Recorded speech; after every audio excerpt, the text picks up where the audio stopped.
পৰিস্থিতিগত কাৰণে মই ক'লোঁ যে দুটাই অপশ্যন আছিলে মোৰ সেই সময়ত। এটা হ'ল মৰিব লাগিব, লাইফ এণ্ড ডেথ কণ্ডিশ্যনত, আৰু নহ'লে বাচিব লগা হ'লে চাৰেণ্ডাৰ কৰিব লাগিব। যদি আমি এনেকৈ থাকোঁ বা ওলাই যাব নোৱাৰোঁ, তেতিয়াহ'লে মৃত্যু হোৱাটো অৱধাৰিত। যত্ন কৰা, ওলাবলৈ যত্ন কৰা, যদি নোৱাৰাতো উপায় নাই। মইতো তোমাক এতিয়া মানে ছুইচাইড কৰিবলৈ ক'ব নোৱাৰোঁ, কাৰণ এতিয়া তেওঁ আমাক নিজৰ দেউতাৰ নিচিনাকৈ ৰাখিছে বা দেউতাৰ নিচিনাকৈ গোটেই সংগঠনটোক তেওঁ প্ৰতিপালন কৰি ৰাখিছে। তেওঁক যদি মই এতিয়া আহ্বান কৰোঁ, তেতিয়া হয়তো তেওঁ মাইণ্ড কৰিব পাৰে। আমি একেলগে 16জন সতীৰ্থ আজি অসম চৰকাৰে যিটো অস্ত্ৰ সম্বৰণ আৰু মূলসুঁতিলৈ অহাৰ যিটো অনুষ্ঠান আজি উদযাপন কৰিলে, তাত আমি অংশগ্ৰহণ কৰিলোঁ। আৰু হয়, এতিয়া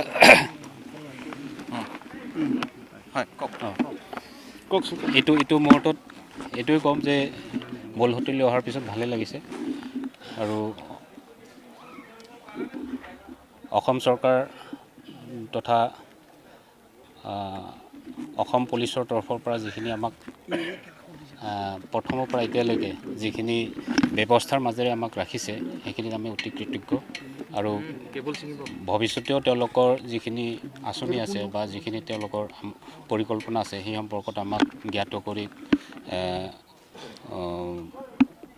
ভৱিষ্যতৰ দিনকেইটাত কেনেকৈ আমি মূলসুঁতিলৈ অহাৰ পিছত নিজক লগতে পৰিয়ালৰ লগতে সমাজখনৰ লগত একত্ৰিত হৈ উন্নতিৰ কাৰণে কাম কৰি যাব পাৰোঁ, সেই ক্ষেত্ৰত তেওঁলোকৰ এনে সিদ্ধান্ত কিয় ল'ব লগা হ'ল? এইটো মুখ্যতে পৰিস্থিতিগত কাৰণ, আৰু সেইটো অলৰেডি মই অহাৰ আগতে আপোনালোক হয়তো গম পাইছে। আৰু কেনেকুৱা ধৰণৰ আছিলে মানে পৰিস্থিতিবিলাক, যি কাৰণে আপুনি এটা দীৰ্ঘ বছৰ মূৰত এনেকুৱা এটা 30 বছৰ যিটো ধাৰাত আছিল, তাৰ পৰা কিয় ওলাই আহিব লগা হ'ল? সেইটোৱে পৰিস্থিতিগত কাৰণে মই ক'লোঁ যে দুটাই অপশ্যন আছিলে মোৰ সেই সময়ত। এটা হ'ল মৰিব লাগিব, লাইফ এণ্ড ডেথ কণ্ডিশ্যন, আৰু নহ'লে বাচিব লগা হ'লে চাৰেণ্ডাৰ কৰিব লাগিব।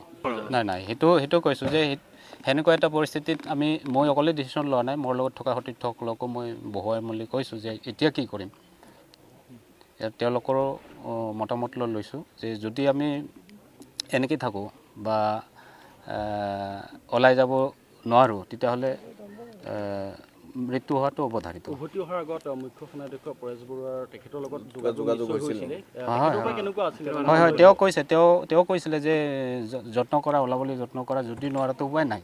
মইতো তোমাক এতিয়া মানে ছুইচাইড কৰিবলৈ ক'ব নোৱাৰোঁ, কাৰণ যত্ন কৰা, ট্ৰাই কৰা, যদি পাৰোঁ ওলাবলৈ যত্ন কৰা। ঠিক সেইটো কথাই তেওঁ জনাইছে আমাক।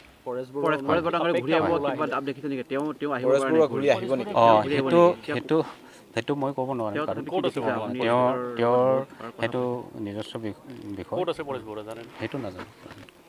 আলফাৰ স্থিতি বৰ্তমান কেনেকুৱা? আলফাৰ অৱস্থা কেনেকুৱা এতিয়া? আলফা এটা শক্তি কেনেকুৱা আলফাৰ? আছে, শক্তিটো থাকিবই। এটা সশস্ত্ৰ সংগ্ৰাম লগত মানে জড়িত থকা সংগঠন, শক্তিটো নিশ্চয় থাকিব। আহিবলৈ জনাব নেকি, আহ্বান জনাব নেকি? নাই, সেইটো মই তেওঁৰ ছাবৰ্ডিনেট আছিলোঁ, নহয় জানো। এতিয়া যদি সমসাময়িক হয়, তেতিয়াহ'লে আহ্বান জনাব পাৰি। এতিয়া তেওঁ আমাক নিজৰ দেউতাৰ নিচিনাকৈ ৰাখিছে বা দেউতাৰ নিচিনাকৈ গোটেই সংগঠনটোক তেওঁ প্ৰতিপালন কৰি ৰাখিছে। তেওঁক যদি মই এতিয়া আহ্বান কৰোঁ, তেতিয়া হয়তো তেওঁ মাইণ্ড কৰিব পাৰে। হ'লেও আমি এটা কথা এতিয়া উপলব্ধি কৰিছোঁ যে দেশ জাতিৰ কাৰণে কাম কৰা বা দেশটোক উন্নয়ন কৰা, সমাজখনক উন্নয়ন কৰাৰ, ডেভেলপ কৰাৰ বহুত ৰাস্তা আছে। অকল সশস্ত্ৰ সংগ্ৰামটোৱে যে শেষ ৰাস্তা, সেইটোও নহয়। যদি আমাৰ নিচিনাকৈ আৰু সন্মানীয় সতীৰ্থসকলে আহি আমাৰ জাতিটোক বা দেশখনক প্ৰগতিৰ পথৰ লৈ যোৱাৰ কাৰণে ইচ্ছা কৰে, তেতিয়াহ'লে তেওঁলোকক মই সন্মান সহকাৰে আহ্বানটো জনাম। মানে তেওঁ যদি শান্তি পথলৈ ঘূৰি আহে আপুনি ভাল পাব?